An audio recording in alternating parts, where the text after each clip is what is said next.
अब मैं आपको डिफिनिट इंटीग्रल्स बता रहा हूँ। अभी तक तो डिफिनिट इनडिफिनिट इंटीग्रल्स चल रहे थे, अब है डिफिनिट इंटीग्रल्स। क्या है? Definite integrals. देखिए डिफिनिट इंटीग्रल्स होता क्या है, देखिए कहता है let small F X B continuous function. क्या है? Continuous function. कंटिन्यूअस माने कभी वो ब्रेक नहीं है। Continuous function defined on interval, defined on interval A से बी के बीच में, मतलब ये बी क्या, ए और बी क्लोज इंटरवल में कोई फंक्शन डिफाइंड होता हो, and F X be its primitive. Primitive का मतलब क्या होता है? प्रीमिटिव का मतलब होता है एंटी डेरिवेटिव। एंटी डेरिवेटिव का मतलब क्या होता है? इंटीग्रेशन। प्रीमिटिव का मतलब भी समझिए इंटीग्रेशन, और एंटी डेरिवेटिव का मतलब भी इंटीग्रेशन ऑफ एफ एक्स। अर्थात that is integration of F X D x बराबर क्या? F x.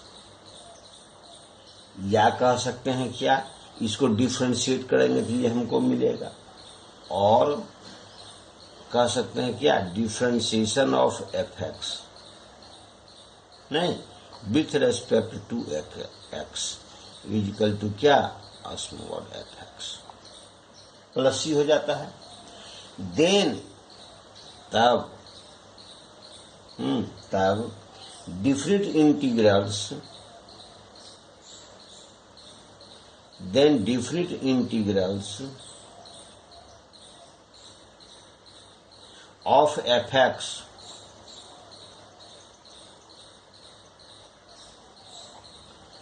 over interval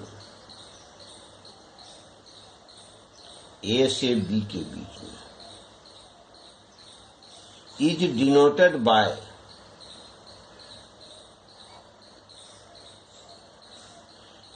denoted by integrals तो करते ही है एफ एक्स डी एक्स को इंटीग्रल करते हैं, और ए से बी के बीच में है तो ए नीचे लिखते हैं और बी ऊपर लिखते हैं। इसका वैल्यू होता, देखिए इसका इंटीग्रेशन कितना है? एफ एक्स, इसको इस प्रकार से लिखते हैं एफ एक्स, और कहां से कहां तक? From A to B. X का वैल्यू ए पुट करते हैं, यानी F A F B minus F A, this is the value. This is your क्या? Definite integrals. यहां पर कांस्टेंट जोड़ना कोई जरूरी नहीं है। ए इज कॉल्ड, ए को कहते हैं हम लोग lower limit, lower limit of b is called upper limit. upper limit, lower limit को हम लोग इंफीरियर लिमिट भी कहते हैं। इंफीरियर, इंफीरियर लिमिट, और इसको सुपीरियर लिमिट भी कह सकते हैं। उसको सुपीरियर लिमिट भी कहते हैं, यानी यह ए को लोअर लिमिट या इंफीरियर लिमिट, बी को सुपीरियर लिमिट या अपर लिमिट कहते हैं। और इसमें जो हम जनरली इंटीग्रेशन के बाद जो कांस्टेंट जोड़ते थे सी, इसमें सी जोड़ना जरूरी नहीं है। अगर सी जोड़ेंगे भी तो एक बार प्लस यहाँ से एक बार माइनस यहाँ से, सी और सी कैंसिल हो जाएगा, इसलिए उसकी कोई जरूरत नहीं। आप डिफरेंट इंटीग्रेशन का ये मेरा थियोरेटिकल पोर्शन है। आप डिफरेंट इंटीग्रल से निकालने कोई भी प्रॉब्लम आएगा उसको नॉर्मल जितने भी तरीके पहले हम बता चुके हैं उससे आप इंटीग्रेशन निकाल से देख रहे हैं। एफ का इंटीग्रेशन एफ हो गया, आप निकाल लेंगे। और जो लिमिट दिया हुआ लोअर लिमिट अपर लिमिट, पहले आप अपर लिमिट रखेंगे, बाद में फिर माइनस करके लोअर लिमिट पुट करके एक्स के वैल्यू उसको वैल्यू इवेलुएट कर लेंगे। दिस इज योर क्या थियोरेटिकल पोर्शन।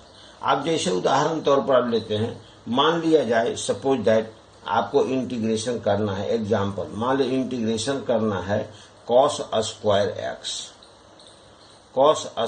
एक्स dx का इंटीग्रेशन करना है। मान ली हम इंटीग्रेशन करते हैं 0 से लेकर के π/2 तक इंटीग्रेशन करते हैं cos स्क्वायर एक्स का।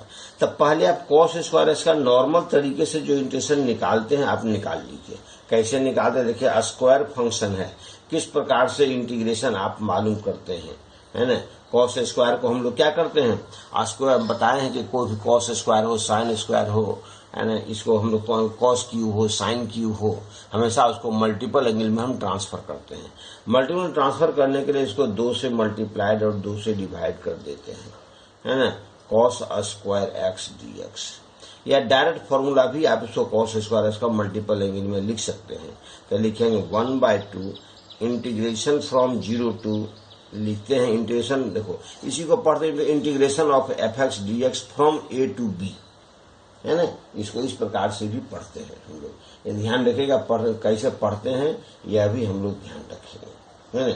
Integration from A to B इस प्रकार करते हैं, एफ एक्स डी एक्स का integration of F X D X from A to B. This is एक तरीका है। आप 0 टू cos स्क्वायर इसको मल्टीपल में कैसे ट्रांसफर करेंगे, तो 1 + cos 2x, 1 + cos 2x, this is your formula. 1 + cos 2x बराबर क्या होता है, 2 cos स्क्वायर एक्स। अब इसको अलग अलग कर देंगे, इक्वल टू 1/2। देखिए पहला क्या आ गया आपको, इंटीग्रेशन फ्रॉम 0 टू π/2, कौन सा फंक्शन का, dx का, 1 × dx plus integration from 0 to π/2 किसका, cos 2x dx का, cos 2x dx का इंटीग्रेशन हो गया। अब आप इसको इंटीग्रेट करके निकालिए 1/2, एंड इसका इंटीग्रेशन x का इंटीग्रेशन कितना हो गया, x। देखो इसको x इस प्रकार से एफ एक्स इंटीग्रेशन x लिख करके a टू b इस प्रकार से ब्रैकेट देकर a टू b हम लोग लिखते हैं। यहाँ भी आप उसी प्रकार से इंटीग्रेशन देकर क्या लिखेंगे, 0 से लेकर के π/2 प्लस उसके बाद देखिए cos 2x, एफ एक्स का इंटीग्रेशन एफ एक्स है नहीं, cos 2x का इंटीग्रेशन कितना हो जाएगा, sin 2x। x का कोफिशिएंट 2 है इसलिए बाय 2 से डिवाइड कर देंगे, और कहां से कहां तक, 0 से लेकर के π/2 हम वैल्यू पुट करेंगे। ये मेरे पास वैल्यू, अब इसको वैल्यू पुट कीजिए, यानी लिखेंगे 1/2, तो 1/2 जनरल है। तो देखिए इसके वैल्यू पहले क्या इसको पुट करते हैं, पहले b ऊपर अपर लिमिट पुट करते हैं, उसके बाद माइनस, तब लोअर लिमिट पुट करते हैं। तो अपर लिमिट है π/2, यानी x के बदले लिख लेंगे π/2, x के बदले लिख लेंगे π/2, और माइनस लोअर लिमिट लिखेंगे यानी x बराबर 0, यानी कि 0। एक टर्म मेरे पास हो गया, प्लस उसके बाद फिर देखिए आते हैं sin 2x में, तो sin π/2 यहाँ पुट करेंगे, मेरे पास वैल्यू कितना हो जाएगा, sin 2 × π/2, 2 × π/2, है ना, बाय 2 माइनस, है ना, क्या करेंगे sin, अब 0 पुट करेंगे तो sin 2 × 0/2 हो गया। ये मेरा वैल्यू हो गया, लिखा गया। अब मेरे पास वैल्यू है 1/2, है ना, इंटू π/2, तो π/2 रह गया, माइनस 0 तो खत्म हो गया, प्लस देखिए 2 से 2 कैंसिल हो गया, तो sin π का वैल्यू 0, तो sin 0 बराबर 0, यानी कि 0, फिर sin 0 बराबर 0, यानी कि फिर हो गया 0, यानी कि मेरे पास वैल्यू क्या हो गया, π/4। दिस इज योर क्या वैल्यू यही इसी प्रकार से डिफिनिट इंटीग्रेशन का वैल्यू हम लोग इवैल्यूएट करते हैं। जो कोई भी फंक्शन दिया हुआ रहेगा उस फंक्शन को नॉर्मल तरीका जो हम पहले बता चुके हैं, इससे आप क्या कीजिएगा, इंटीग्रेशन मालूम कर लीजिएगा। इंटीग्रेशन मालूम करके उसके बाद से आप इसकी वैल्यू को इवैल्यूएट कर लीजिएगा। इतने तरीके क्या हम अप्लाई करें, कोई भी फॉर्मूला हमको कोई भी कुछ भी हम काम करेंगे, इंटीग्रेशन कैसे निकालते हैं वो अपना काम है ना। पहले बताए हुए तरीके से आप उसका इंटीग्रेशन मालूम कर दीजिए, है ना। जैसे एक और एग्जांपल हम लेते हैं, जैसे एग्जांपल लीजिए, integration of dx by 1 plus sine X, 1 plus sine X कहां से कहां तक है, 0 से लेकर के π/2 तक, 0 से लेकर π/2 तक। तब इस फंक्शन का इंटीग्रेशन कैसे निकालेंगे ये अपना काम है, ये अपना निकालिए, बाकी फिर वैल्यू पुट करके निकालने में कोई दिक्कत की बात नहीं। तो इसको हम लोग क्या काम करते हैं, सबसे सुंदर तरीका 1 प्लस साइन एक्स को देखिए, साइन एक्स को आप कॉस में भी बदल करके काम कर सकते हैं, वो भी तरीका हो अप्लाई हो सकता है। और साइन को कैसे कॉस में बदलेंगे, कॉस 90 माइनस थीटा कर देंगे, यानी 90 कॉस 90 माइनस एक्स बराबर साइन एक्स हो जाएगा। तो 1 प्लस कॉस में ट्रांसफर हो जाएगा, और 1 प्लस कॉस थीटा बराबर हो जाएगा कितना, कॉस स्क्वायर, ऊपर चला जाएगा सेक स्क्वायर, और सेक स्क्वायर का इंटीग्रेशन हम जानते हैं, वैल्यू मेरा निकल जाएगा। पहला तरीका।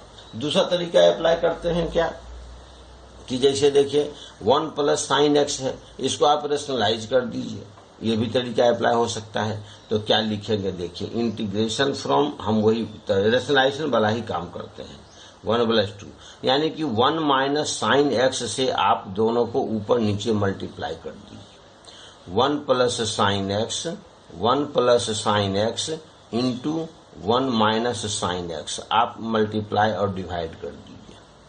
डिवाइड कर दिया तो देखिए आ गया मेरे पास integration from 0 to π/2 1 minus sine X, 1 minus sine X by 1 minus क्या, sine square X, sine square X dx equal to from 0 to π/2, है ना, 1 minus sine X, 1 minus sine X by cos square X, cos square X dx। इसको अलग अलग कर देंगे, 0 to π/2, 0 to π/2, 1 by cos square मतलब आ जाएगा क्या, sec square X, minus sine X by cos square X, तो साइन बाय कॉस तो एक तो चला जाएगा क्या, tan x, और दूसरा हो जाएगा सेक एक्स हो गया इंटू dx।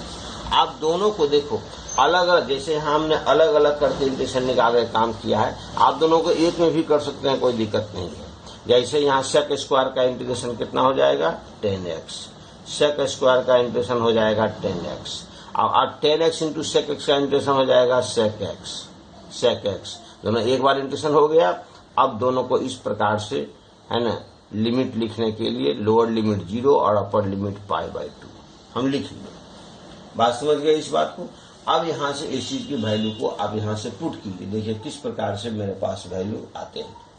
तो यहां से हम क्या काम करते हैं, 10x माइनस सेक एक्स।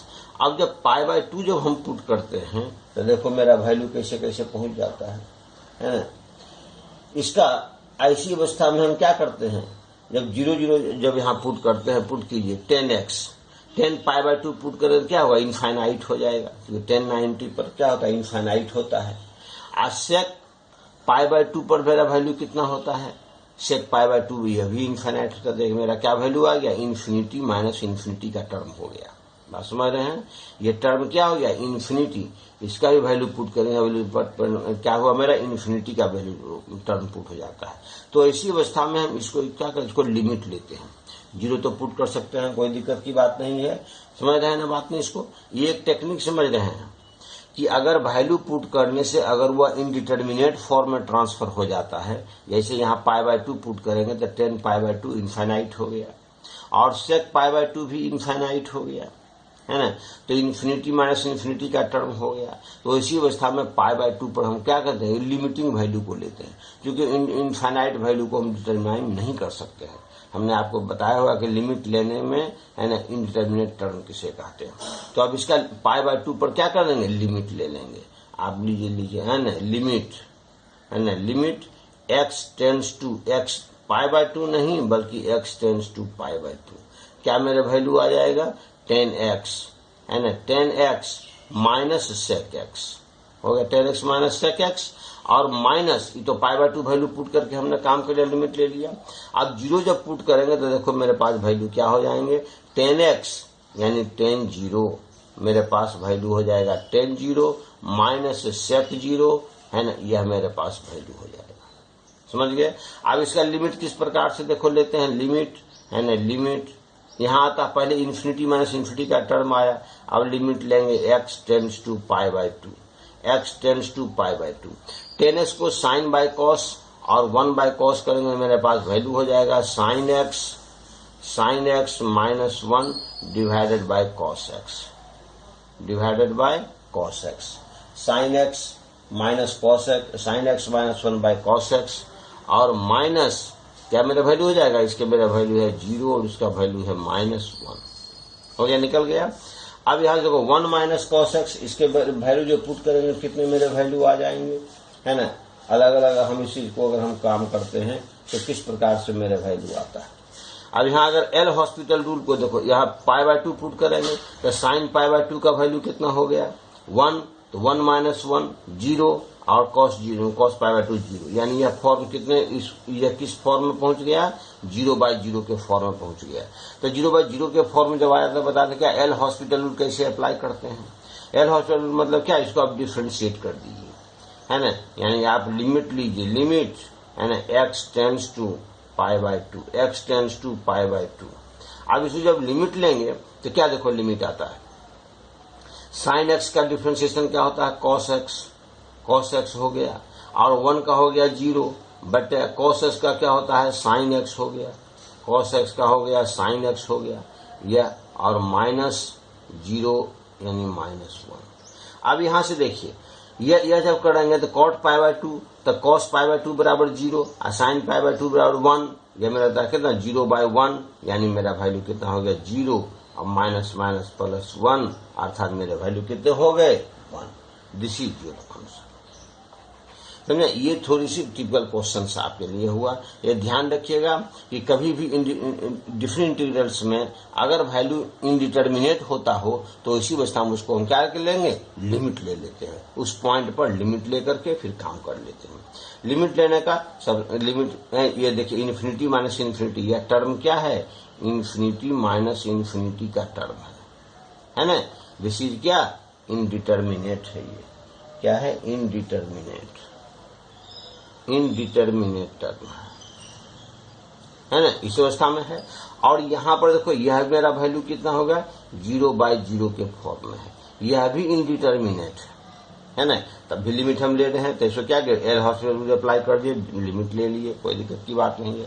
बात समझ गए इस चीज को। देखिए अगला क्वेश्चन को यहीं पर आपसे देखिए, यहाँ से क्वेश्चन क्या है आगे।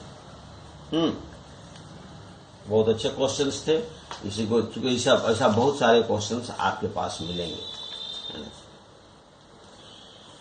चलिए देखिए, integration from 0 to 4 dx by √x² plus 2x plus 3। अब देखो ये इसको इंटीग्रेशन निकालना मेरा मेन काम है। कैसे निकालेंगे, है ना, 1/√ क्वाड्रेटिक का इंटीग्रेशन किस प्रकार बोले निकालने के लिए कि क्वाड्रेटिक को आप x² plus a² x² minus a² plus x² के फॉर्म में आप इसको ट्रांसफर कीजिए। तो कैसे करें, ट्रांसफर करेंगे 0 to 4, आप लिख सकते हैं dx बाय √, है ना, x² प्लस 2x प्लस 1 और प्लस 2, ऐसा आप लिख सकते हैं। इसलिए और भी लिख रहे हैं 0 to 4 dx by √x plus 1 whole square और प्लस √2 होल स्क्वायर। देखो अब कौन सा फॉर्म आपके पास डेवलप हो गया? डेवलप हो गया इन dx बाय under root X square plus A square का फॉर्म आ गया, जो कि स्टैंडर्ड फॉर्म आपके पास में है। ये फॉर्म आपके पास क्या हो गए? आ गए। तो इसका वैल्यू कितने होते हैं? इसका वैल्यू होता है लॉग, है ना, X plus under root X square plus A square, इसके वैल्यू होते हैं, है ना। तो इस फॉर्मूला को हम यहाँ पर अप्लाई कर लेंगे। अप्लाई करके क्या लिखेंगे? देखो लॉग एक्स के जगह पर आपको है एक्स प्लस 1 हो गया, और plus X square plus A square के जगह पर है X square plus 2x plus 3x square plus A square हो गया। ये आपके पास मोड में रहेंगे, हो गया वैल्यू। और ये कहां से कहां तक वैल्यू आपके पास में है? 0 से लेकर 4 तक। अब x का वैल्यू पहले अपर लिमिट यानी पहले 4 पुट करेंगे, तो लिखेंगे लॉग, है ना, क्या लिखेंगे? देखो 4 1 5 हो गया, प्लस यहाँ तो 4 चौका 16 और 4 20, 16 8 24, 4 दूनी 8, 4 चौका 16 और 8 24 3 27, 27 का अंडर रूट हो जाएगा 3 अंडर रूट 3। एक वैल्यू आ गया 3 अंडर रूट 3, दूसरा वैल्यू आ गया। अब इस बाद वैल्यू हम पुट करेंगे क्या?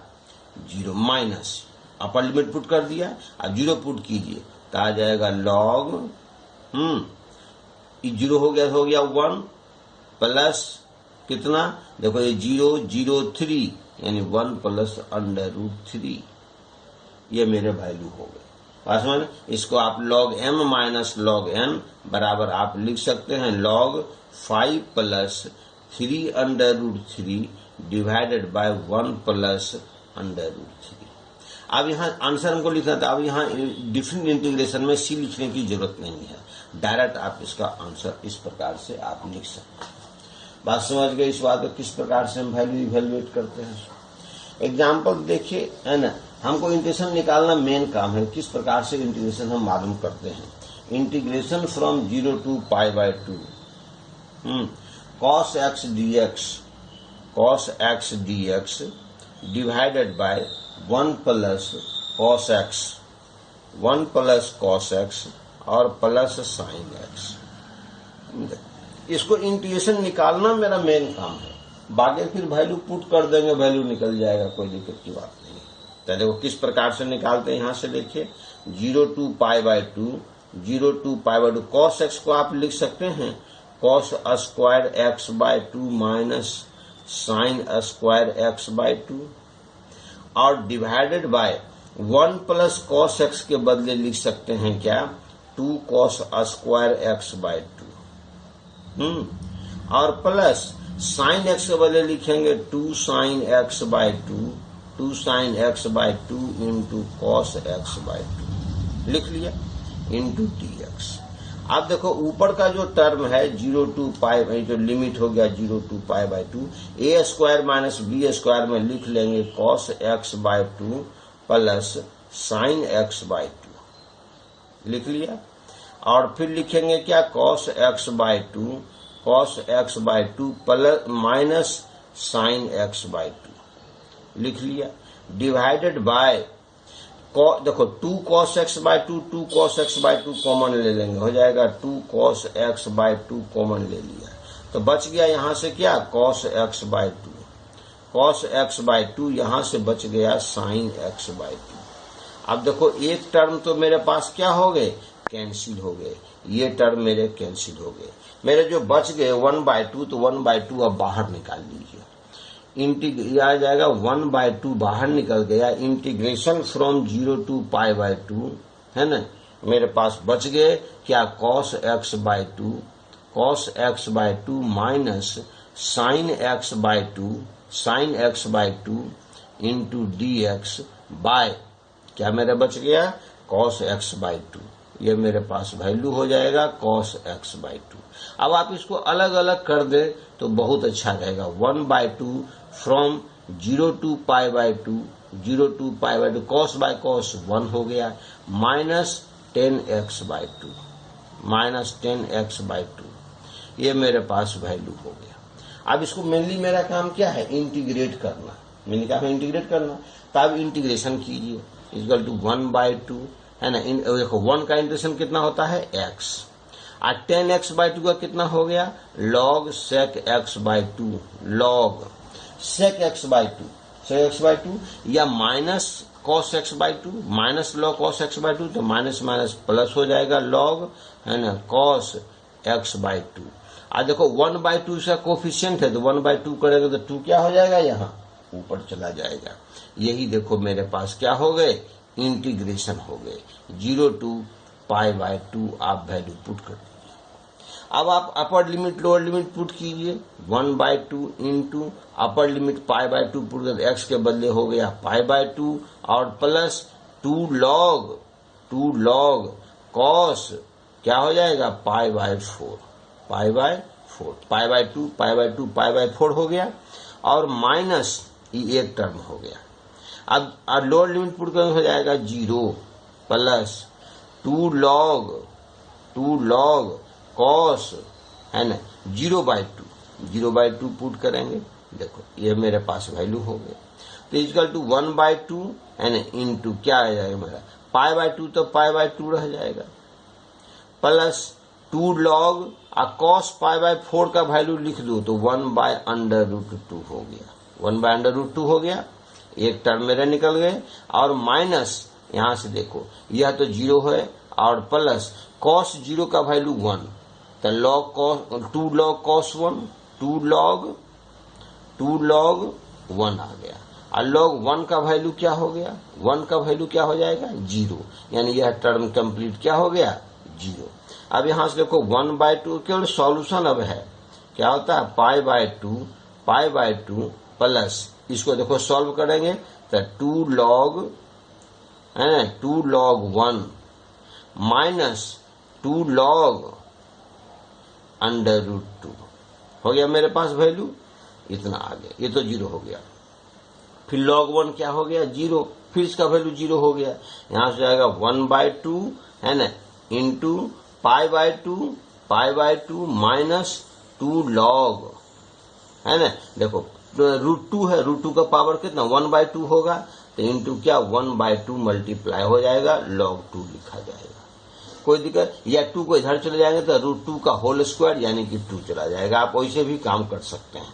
तो मेरे पास वैल्यू हो जाएगा 1/2 है ना इंटू π/2 माइनस log 2। आप इतना पर भी इसका आंसर लिख सकते हैं। दिस इज योर आंसर है ना। ये केवल सॉल्यूशन मात्र बाद में हो गया है ना, लेकिन आप इसको काम कर सकते हैं। देखो एक क्वेश्चन इसमें बहुत अच्छे क्वेश्चन है ना। क्वेश्चन कहता है क्वेश्चन है क्या, यहाँ से जो क्वेश्चन है कि integration from 0 to a √x dx बराबर 2a integration from 0 to π/2 sin qx dx। कहता फाइंड वैल्यू, फाइंड a से लेकर के a+1 तक किसका x dx का। यानी हमको दोनों से सॉल्व करके पहले वैल्यू किसका निकालना है, a का। बस a का हमको वैल्यू निकालना मेन काम है। आप देखिए a का वैल्यू निकालिए किस प्रकार आता है। चूंकि आपको दिया हुआ है ना 0 to a √x dx is equal to twice a integration from 0 to π/2 है ना sin qx ये दिया हुआ है। तो देखो इसका इंटीग्रेशन कितना हो जाएगा, x टू दी पावर आ जाएगा क्या 3/2 और 2/3 बाहर आ जाएगा इंटू कहां से कहां तक 0 से a तक। यह मेरे वैल्यू आ जाएगा 2a।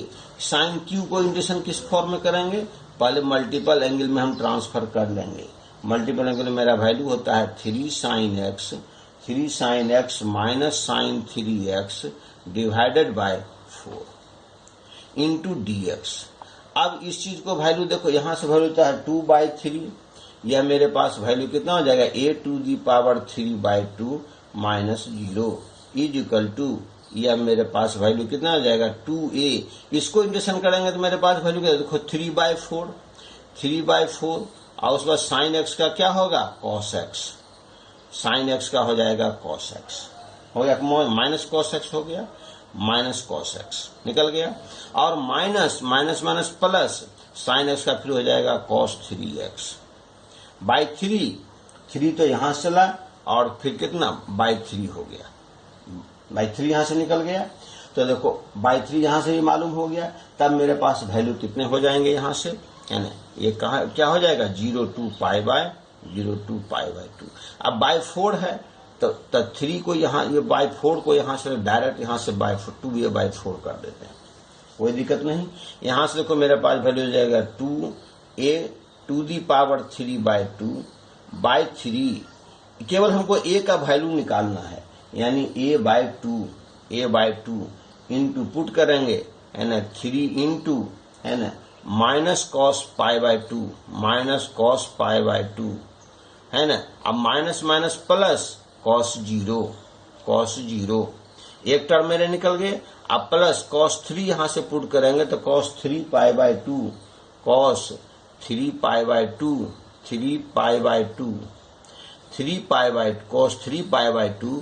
Minus cos